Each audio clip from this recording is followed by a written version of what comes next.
ஓம் சைராம், ஜெய் சைராம். என் அன்பு குழந்தையே, நீ வாழும் வாழ்க்கைக்கு ஒரு நல்ல அர்த்தம் உனக்கு கொடுக்க போகிறேன். உன்னை யாரும் பெருமையாக நினைக்கபடி நான் உன்னை செய்ய போகிறேன். உன்னை விட்டு போனவர்களெல்லாம் மீண்டும் உன்னிடம் வந்து சேரப்போகிறார்கள். உன் நீண்ட நாள் காத்திருப்புக்கு ஒரு முடிவு கட்டப் போகிறேன். ஒரு நிமிடமாவது எனக்காக ஒதுக்கி இதை கேள். முடிவில் நீயே முகம் மலர்வாய். அன்பு குழந்தையே, நீ வாழும் வாழ்க்கைக்கு ஒரு நல்ல அர்த்தம் வேண்டாமா? உன்னை யாரும் பெருமையாக நினைக்க வேண்டாமா? உன்னை விட்டு போனவர்கள் எல்லாம் மீண்டும் உன்னிடம் வந்து சேர வேண்டாமா? ஏன் இப்படி இருக்கிறாய்? இது அனைத்துமே விரைவிலேயே நிறைவேறப் போகிறது. ஒரு நாள் நீ சற்றும் எதிர்பாராத விதமாக ஒரு நல்ல செய்தி உனது வாயிற்கதவை தட்டப் போகிறது. எத்தனையோ முறை உன்னை வீழ்த்தி பார்க்க ஆசைப்பட்டார்கள். ஆனால் அவர்களால் முடியவில்லை. உனக்கு பாதுகாவலனாக நான் இருக்கிறேன். அவர்கள் என்ன செய்தாலும் உன்னை தாக்காது. இழிவாக பொய்யுரைக்க ஆசைப்பட்டார்கள்.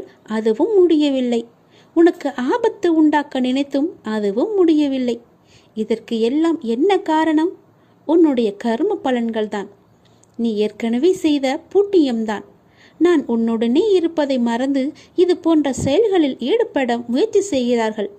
எனது அனுமதியின்றி உன்னை தொட முடியுமா? முடியாது. உன்னை சுற்றி பாதுகாப்பு வளையமாக என்னுடைய அதிர்வாளிகள் உன்னை சுத்தி இருந்து கொண்டே இருக்கின்றன.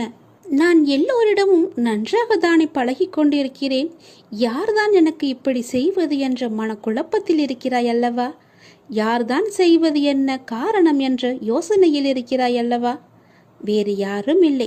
உன்னை சுற்றி நல்லவர்களை தவிர மற்றவர்களுக்கும் இடம் கொடுத்திருக்கிறாய் நீ. இதை தவிர உனக்கு நம்பிக்கை வேறு இல்லை. எதிலுமே முதலில் உன்னை மாற்றிக்கொள்ள நீ பழகிக்கொள்.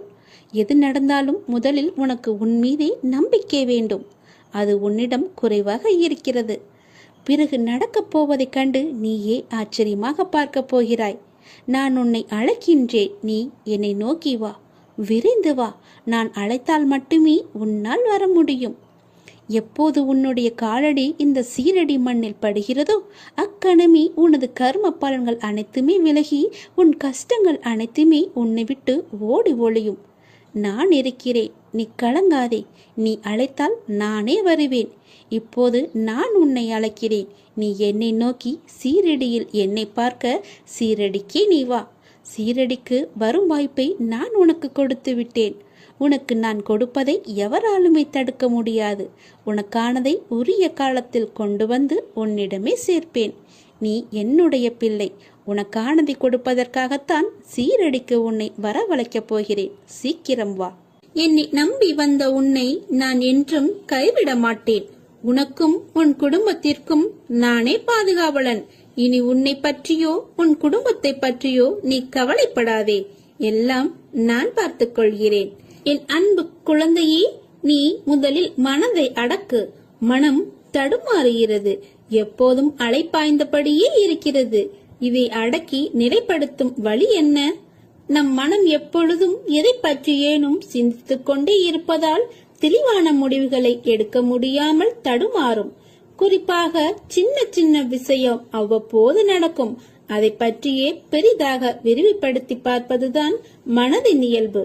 உதாரணமாக, யாராவது நம்மை திட்டிவிட்டால் பதிலுக்கு நம்மால் திட்ட முடியாத போது நேரில் கூனி குறுகிவிட்டு அவருக்கு பின்னால் அவரை மனதிற்குள் அதிகமாக திட்டுவது போல், அடிப்பது போல, கொள்வது போல கற்பனை செய்து தன்னை ஒரு பெரிய கதாநாயகனாக காட்டிக்கொண்டு ஒரு பெரிய கதையை பின்னிக் கொண்டிருப்போம். பொறாமை, சந்தேகம், அவமதிப்பு, கோபம், பயம், அவமானம், பேராசை, தற்பெருமை, கட்டுப்படுத்த முடியாமல் வளவளவென பேசுதல் போன்ற உணர்ச்சிகள் நம்மை தாக்கும் போது மனம் அதிலேயே உழன்று அதில் ஏதோ தீர்வை காண்பது போல தன்னிலே உழன்று கொண்டிருக்கும். உணர்ச்சியை கட்டுப்படுத்த முடியாத போது அதை வெளிப்படுத்தி விடுவோம். மற்ற சமயங்களில் எல்லாமே மனதிற்குள் தான் அரங்கேற்றமாகும். இதனால் தான் மனம் நிலை கொள்ளாமல் தவிக்கிறது. இதை அடக்க வேண்டும். எப்படி அடக்குவது? முழுமையாக அந்த எண்ணங்கள், சிந்தனைகள் உங்களை கடந்து போகட்டும் என விட்டுவிட வேண்டும். கண்களை மூடி அமைதியாக இந்த நிகழ்வுகள் முடியும் வரை நீங்கள் உட்கார்ந்திருங்கள். கரையான்கள் புற்றிலிருந்து புறப்படுவதைப் போல இந்த எண்ணங்கள் மனதிலிருந்து புறப்பட்டு சென்ற பிறகு மனதில் ஒரு வெற்றிடம் தோன்றுவதை உங்களால் உணர முடியும். இந்த வெற்றிடம் துவக்கத்தில் ஒரு சிறு வினாடிகள் வரை நீடிக்கும். இதையே பழக்கப்படுத்தினால் ஒரு சில நிமிடங்கள் தொடரும். காலப்போக்கில் நிமிடங்கள் மணிக்கணக்கில் ஆகும். இந்த எண்ணங்களை கட்டுப்படுத்ததான் மூக்குக்கு மேலே புருவ மத்தியில் ஒரு கற்பனை உருவத்தை கொண்டு வந்து நிறுத்தி கொண்டு அதில் பார்வையை செலுத்துவார்கள். இப்படி செய்து வந்தால் எண்ணங்கள் தடைப்பட்டுவிடும் என்பது நமது முன்னோர்கள் கண்டறிந்த உண்மை. இதை பின்பற்றி நீங்கள் பாருங்கள். எதன் மீதாவது ஆசைப்படுதல், எண்ணமிடுதல் ஆகியவற்றாலும் மனம் அலைப்பாயும். பகவான் சாய்ராம் மீது பாரத்தை வைத்துவிட்டால் எல்லாம் நாளடைவில் சரியாகிவிடும். கவலையை விட்டொழி, உறுதியுடன் இரு. என் பக்தர்களை நான் துக்கப்படுவதில்லை. சீரடியில் நீர் கால் வைத்த அக்கணமே உம்முடைய துன்பத்திற்கு முடிவேற்பட்டுவிட்டது. நீ தடங்களின் கடலில் கழுத்து வரை மூழ்கி இருக்கலாம். துக்கமும் வேதனையுமாகிய படுகுழியில் ஆழமாக அமிழ்ந்து போயிருக்கலாம். ஆனால் யார் இந்த மசூதிம்மாயின் படிகளில் ஏறுகிறாரோ அவர் சுகத்தின் மீது சவாரி செய்வார். இவ்விடத்தில் இருக்கும் பக்கீர் மகா தயாளன் உம்முடைய வியாதியையும் வலியையும் நிர்மூலமாக்கி விடுவார். அனைவரின் மீதும் கருணை கொண்ட இந்த பக்கீர் அன்புடன் உம்மையும் பாதுகாப்பார். எந்த ஜென்மத்தில் என்ன புண்ணியம் செய்தாயோ நான் உனக்கு குருவாக வந்திருக்கிறேன். நீ பாபாவின் பாதுகாப்பில் இருக்கிறாய். நீ செய்த பாவங்களை போக்கவும் உனது பாரத்தை முழுவதுமாக சுமப்பதற்காகவும் நீ படும் வேதனையிலிருந்து உன்னை விடுவிக்கவும் எதை எதை இழந்தாயோ அதை மீண்டும் பெறுவதற்காகவும் உன்னை முழுவதுமாக புரிந்து கொள்ளாமல் தவறாக நினைத்து உன்னை விட்டு நெடுதூரம் சென்றவர்களுக்காகவும் நான் உனது குருவாகவும் நீ எனது பக்தனாகவும் இருக்கிறாய். உனது கர்ம பலன்களை விலக்கி உனது துயரங்களை போக்கி தக்க சமயத்தில் அனைத்தும் உன்னை தேடி வர செய்து அனைவரும் வியக்கும் வண்ணம் வாழ்க்கையில் உன்னை உயர்த்தப் போகிறேன். கவலைப்படாமல் இரு. அப்பா நான் இருக்கிறேன். கலங்காதே. எதற்காகவும் எப்பொழுதும் கலங்காதே. மகிழ்ச்சியாக இரு. கால நேரம் எல்லாமே உன்னை தேடி வந்து கொண்டிருக்கிறது. பொறுமையாக இரு. மனம் தளராதே. அப்பா நான் இருக்கிறேன். ஒருவர் வாழ்வில் சத்குருவின் பாதுகாப்பு என்பது மிகவும் வலிமை வாய்ந்த படைக்கலாகும். ஏனெனில் தன் குழந்தைகளை காப்பதற்காக சத்குரு எந்த அளவுக்கு எந்த உறவில் செல்வார் என்பதை யாராலும் கற்பனை செய்து கூட பார்க்க முடியாது. எந்த உருவத்தில் வேண்டுமானாலும் செல்வார். இருக்கும் வரை சந்தோஷமாக இருப்போம் என்ற எண்ணத்தை விட்டுவிடு. ஏனெனில் நடந்ததும் நடப்பதும் நடக்கப் போவதும் இறைவனின் கையில். எனவே தூய்மையான எண்ணம், தூய்மையான செயல்களுடன் இறைவனை சரணடை. இருப்பதை கொண்டு நிம்மதியாக வாழ பழகு. சதா காலமும் சாய்ராம் என்ற நாமத்தை உச்சரித்து அவன் நினைவில் வாழு. 1 மணி நேரம் ஓம் ஸ்ரீ சாய்பாபாவின் நாமம் சொன்னால் 1 மணி நேரம் நீங்கள் மௌன விரதம் இருப்பதாகிறது. 1 மணி நேரம் நீங்கள் பாபாவுக்கு சம்மதமாக வாழ்ந்தாகிறது. 1 மணி நேரம் ஹரிச்சந்திரன் போல் உண்மையை பேசியதாகிறது. 1 மணி நேரம் நீங்கள் உங்கள் மரணம் என்கிற பரீட்சைக்கு தயார் செய்கிறீர்கள் என்று ஆகிறது. 1 மணி நேரம் பூஜை செய்ததாகிறது. 1 மணி நேரம் உங்கள் பாவத்தை போக்கிக் கொள்ள பிரயாச்சித்தம் செய்ததாகிறது.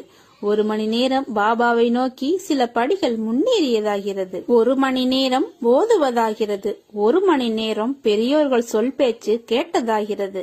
1 மணி நேரம் நீங்கள் பக்தராகிறீர்கள். 1 மணி நேரம் நீங்கள் சாய்பாபாவினால் ஆசீர்வதிக்கப்படுகிறீர்கள். 1 மணி நேரம் உங்கள் புலன்களை ஜெயித்தவர்களாகிறீர்கள். 1 மணி நேரம் தியானம் செய்தவராகிறீர்கள். 1 மணி நேரம் சமாதியில் உள்ளவர் ஆகிறீர்கள். 1 மணி நேரம் ஒழுக்கமானவராக ஆகிவிடுகிறீர்கள். 1 மணி நேரம் நேர்மறையாக இருக்கிறீர்கள். 1 மணி நேரம் உங்கள் வாழ்க்கையில் பொள்ளித்தனமான வாழ்க்கையில் இருந்து விடுதலை அடைகிறீர்கள். 1 மணி நேரம் பாபா உங்கள் கையை பிடித்து கொண்டு இருக்கிறார். 1 மணி நேரம் நீங்கள் பாதுகாக்கப்படுகிறீர்கள். 1 மணி நேரம் உங்களுக்கு தெரியாமல் உங்களை சாய்பாபா ரசித்துக் கொண்டிருக்கிறார். 1 மணி நேரம் மகான்கள் வாயில் வந்த நாமத்தை நாமும் சொல்வதால் அவர்களுடைய பிரசாதத்தை உண்டவர்கள் ஆகிறீர்கள். இந்த 1 மணி நேரத்தினால் பாபா நீங்கள் செய்த தவறுகளை மன்னித்து காக்குகிறார். 1 மணி நேரம் யாகம் செய்தவராகிறீர்கள். 1 மணி நேரம் பாபாவை நீங்கள் கடனாளி ஆக்குகிறீர்கள். 1 மணி நேரம் நீங்கள் கங்கையில் குளித்தவராகிறீர்கள். 1 மணி நேரம் யமுனையில் குளித்தவராகிறீர்கள், 1 மணி நேரம் காவிரியில் குளித்தவராகிறீர்கள், 1 மணி நேரம் சீரடி மண்ணில் உருண்டு பிறண்டவராகிறீர்கள், 1 மணி நேரம் கோடி கோடியான புண்ணியத்தை சம்பாதிக்கிறீர்கள். எல்லாவற்றிற்கும் மேல் நாமம் வேறு இல்லை, சாயும் வேறு இல்லை. அந்த 1 மணி நேரம் பாபாவே உங்கள் நாக்கில் எச்சில் பட்டு கட்டொண்டு இருக்கிறார். பாக்கியம் செய்திருந்தால் மட்டுமே பாபாவின் திருநாமத்தை நம்மால் சொல்ல முடியும். 1 மணி நேரம் பாபாவின் நாமத்தை சொன்னால் எல்லாம் நல்லதே நடக்கும். இன்று முதல் நீங்கள் எடுத்து வைக்கும் ஒவ்வொரு அடியும் வெற்றிப்படியே. நிச்சயம் நீ வெற்றி பெறுவாய். என் முழு ஆசையையும் பெறுவாய். இனி நீ பயப்படும்படி எதுவும் நடக்காது. தைரியமாக இரு. உன் கனவுகள் அனைத்தும் மெய்ப்படும். வெற்றி இலக்கு உனக்கு காத்து கொண்டிருக்கிறது. உன்னை தேற்றுவதற்காக 1000 முறை சமாதானம் கூறினேன். அதற்கு பிறகும் கூறுவேன். ஆனால் நீயோ உன் மனதில் சுமையை இறக்கி வைக்கிறாய். அதே சமயத்தில் சில மணி நேரத்தில் அதையே மீண்டும் சுமக்கிறாய். மறுபடியும் புலம்புகிறாய். எதற்கு நான் பார்த்து கொள்ள மாட்டேனா? உன் சாயப்பா மீது நம்பிக்கை இல்லையா? உனக்கான அனைத்தும் நான் சரி செய்து பார்த்து கவனித்துக் கொண்டு வருகிறேன். நீ என் மீது நிறைய அன்பு வைத்துள்ளாய் என்பது எனக்கு தெரியும். நீ ஜென்ம ஜென்மமாய் என்னுடைய உயிராய் இருக்கும் என் குழந்தை. உன்னை சரி செய்வது என்னுடைய பொறுப்பு. உன்னை ஒருபோதும் வேதனைப்படுத்த மாட்டேன். உனக்கு இன்று எந்நாள் வரை நண்பர்கள் காயப்படுத்தி இருப்பதை மட்டும்தானே நீ அறிவாய். ஆனால் உண்மையான நோக்கம் உன்னை காயப்படுத்துவதல்ல. அவர்கள் உன் அன்பை ஒரு பொருட்டாக கூட மதிக்கவில்லை என்று நான் சொல்கிறேன். உன்னை கேலி பொருளாக மற்றவர்களிடம் சிரித்து உன் அன்பை அலட்சியப்படுத்தியதின் வழி அதனோடு விட்டார்களா? நீ உரிமையாய் கோபம் கொண்டதை மற்றவர்களிடம் உன்னை அவர்கள் சித்தரித்து சொன்ன விதத்தால் அவர்கள் முன் நீ கோபம் கொண்டவர்களாக தெரிய வைத்து உன் பெயரையே கெடுத்தார்கள். பொது நண்பர்கள் அறிமுகம் கிடைத்ததனால் உன்னை அலட்சியம் செய்து பேச வைத்தார்கள். எதற்கு இது என்று அமைதியாக இருந்தாலும் உன்னை விடாமல் வந்து காயப்படுத்தி பதம் பார்க்கிறார்கள். அவர்கள் நம்பிக்கைக்கு உரியவர்கள் அல்ல என்பதற்காகத்தான் உனக்கு சில விஷயங்களை புரிய வைத்து அவர்களிடமிருந்து உன்னை நான் விலக்கினேன். இனிமேல் எல்லாம் நல்ல நேரம்தான். உனக்கு அவர்களிடம் இப்படி பேசாமல் இருக்கிறோமே, இது சரியா என்றுதானே யோசிக்கிறாய்? இது முழுவதும் சரிதான். உனக்கு இந்த அமைதிதான் நிம்மதி தரக்கூடியது. நீ போகும் பாதையை நான் தான் வழிகாட்டுகிறேன். அதனால் இது சரியா தவறா என்று ஒருபோதும் நீ யோசிக்காதே. நான் துணை நின்று உன்னை பாதுகாப்பேன். என் உயிரான குழந்தையே, வாழ்வில் உனக்கானது ஒன்று உன்னிடம் வந்து சேரும் காலம் வந்துவிட்டது. நீ எதிர்பார்த்ததை விட ஒரு நல்ல வாழ்க்கை உன்னை வந்தடையும். என்னை மீறி உன்னிடம் எதுவும் நெருங்காது. வாடின பூக்களாய் இருந்தாலும் உன் தந்தையான நான் உன்னிடம் அதை மலர்ந்த புத்துணர்வுடன் என் ஆசீர்வாதங்களுடன் உன்னிடம் தருவேன். உன் அத்தனை காயங்களுக்கும் மருந்தாய் எனது அருள் உன் மனதில் நிரம்ப பண்ணுவேன். நீ வைரக்கல். உன்னை வடிவம் கொண்டு வெளிச்சத்தின் பேரொளி போல் வீசவி நான் உனக்கு இவற்றையெல்லாம் நிகழ்த்துகிறேன். நீ உன்னில் பார்க்கும் அனைத்துமாய் அகிலத்தின் ரூபமாய் நான் என்றும் இருப்பேன். உன் சாயப்பாவின் வார்த்தை உனக்கான இரத்த ஓட்டத்தைப் போல என் நாவிலிருந்து தோன்றப் போகிறது. நீ என்று என்னை சாயப்பா என்று அழைத்து உன்னிடத்தில் நான் என்ற சொல்லுக்கு எல்லாம் சாய்தேவா என்ற அர்த்தத்தை கண்டாயோ, அன்று முதல் நீ என் உயிரான பொறுப்பு. நீ என் பிள்ளை. நீ என்னிடம் நீ அடம்பிடிக்கலாம், கோபப்படலாம், சண்டையிடலாம், எது வேண்டுமானாலும் செய்யலாம். முழு பொறுப்பையும் உரிமையும் நான் உன்னிடம் தந்திருக்கிறேன்.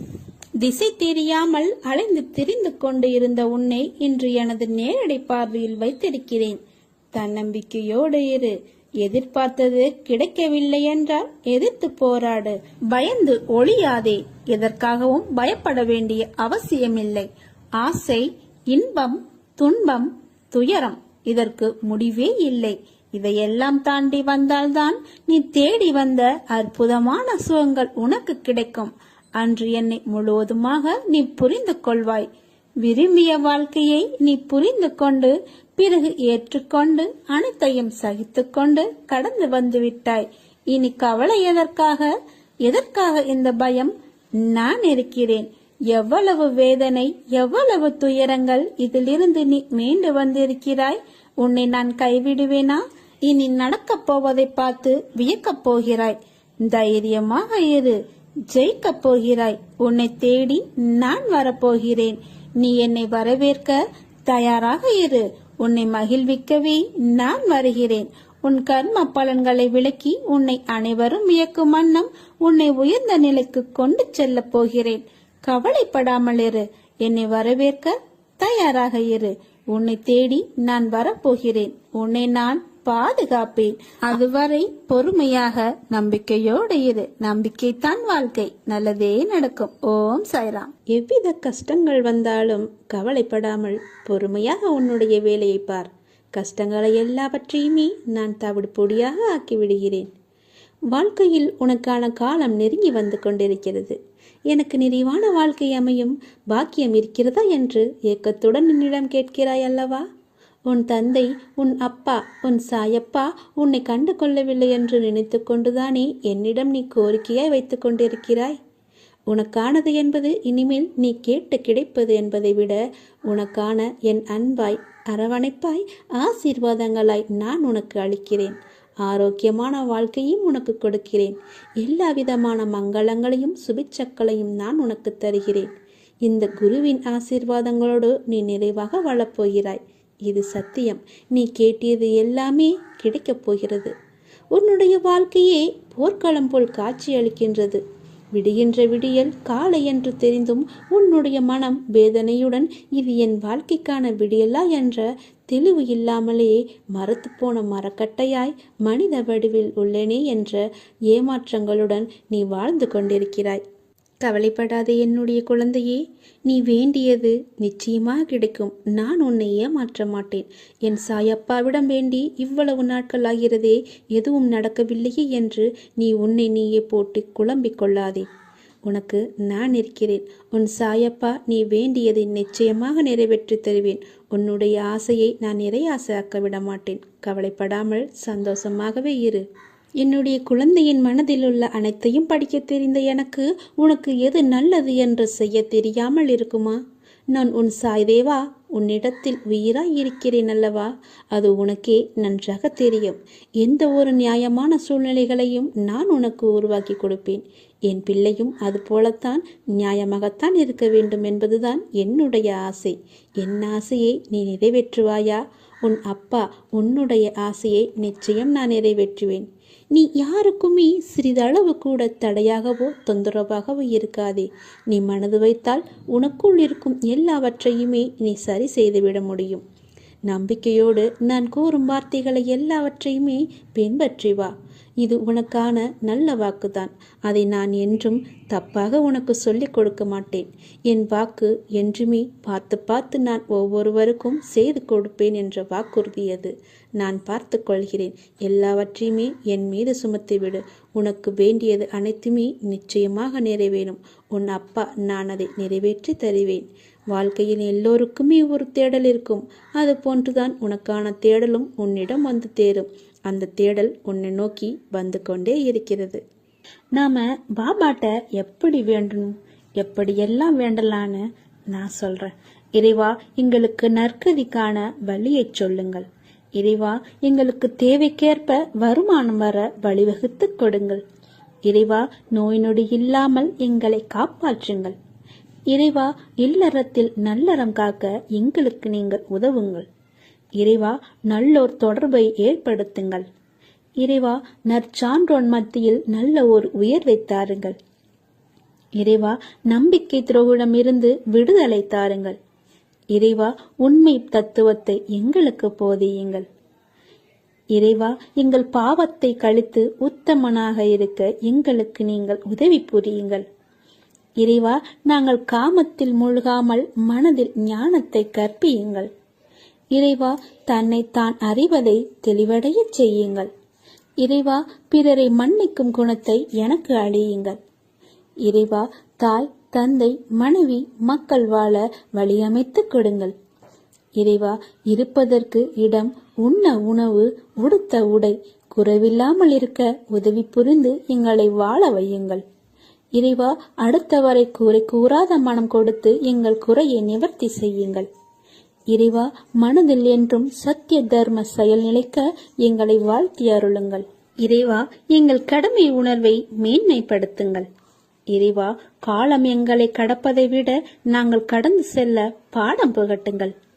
இறைவா, எங்களுக்கு போதும் என்கிற மனத்தெளிவை உணர வையுங்கள். இறைவா, என்றும் எப்போதும் எதற்கும் உங்களை போற்றும் மறக்காத இதயத்தை எங்களுக்கு அளியுங்கள். இறைவா, இத்தனையும் தாங்கள் கொடுத்தாலும் எங்கள் மனதில் மனநிறைவை ஏற்படுத்துங்கள். இறைவா, அனைத்தும் மனநிறைவு பெற்று நாங்கள் உங்களோடு இணைந்து பணிபுரிய வரம் தாருங்கள்.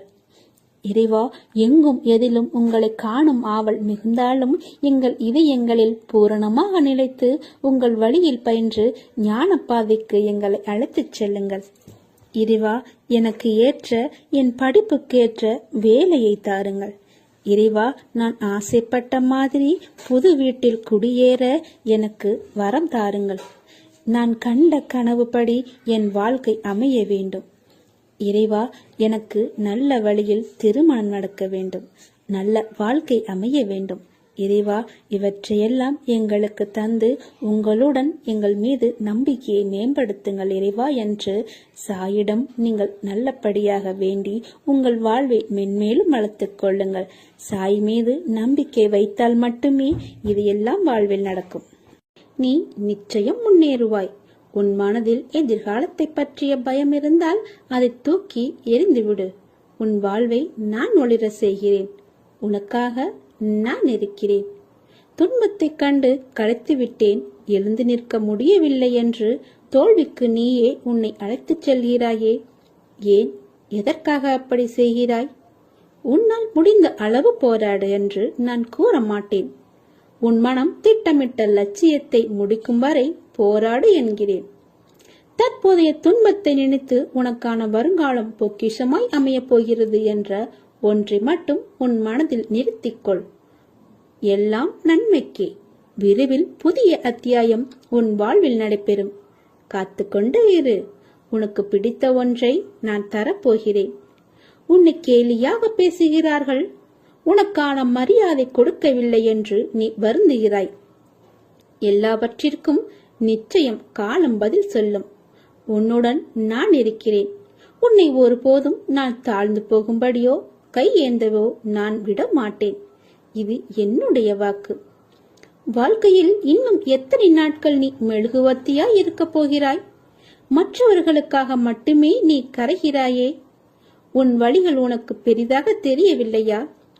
நீ உன்னை அந்த நிலைக்கு ஆக்கியவர்களிடம் மீண்டும் அதே போல நீ பேசி பழகுகிறாயே. அவர்கள் உன்னை காயப்படுத்தினாலும் அவர்களுக்காக பாவப்படுகிறாய்.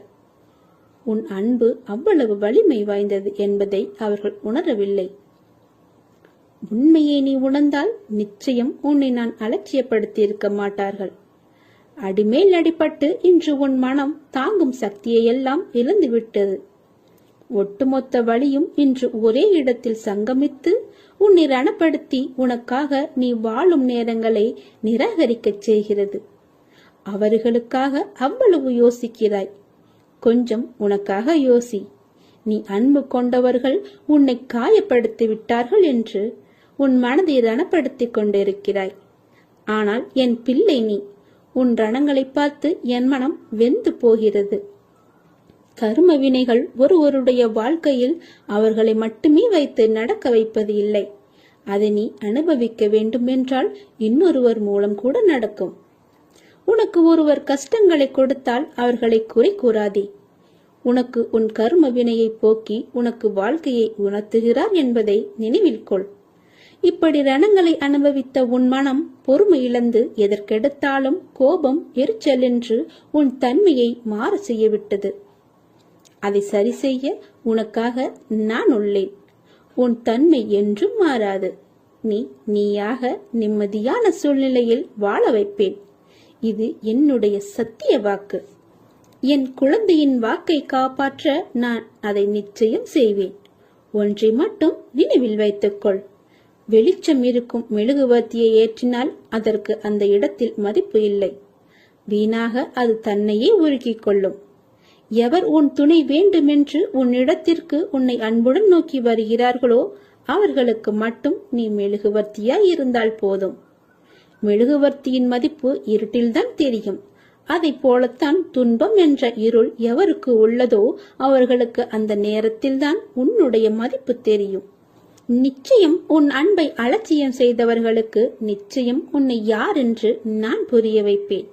அதற்காக நீயும் அவர்களை அலட்சியப்படுத்தி விடாதே. அமைதியாக பொறுமையுடன் சகித்துக் கொண்டே இரு. அதற்கான கூலியை நான் தருகிறேன். அதை நான் செய்கிறேன். எவனொருவன் பக்தியுடன் முழு உள்ளத்தையும் என்னிடத்தில் வைக்கிறானோ அவனது தேகம் மற்றும் ஆத்மாவிற்கு எந்த ஆபத்தும் வராது என்பதை நான் அவனுக்கு வாக்குறுதியாக தருகிறேன். நீ அவமானம் படும் போது அவதாரம் எடுக்க வேண்டும். வீழ்கின்ற போது விஸ்வரூபம் எடுக்க வேண்டும்.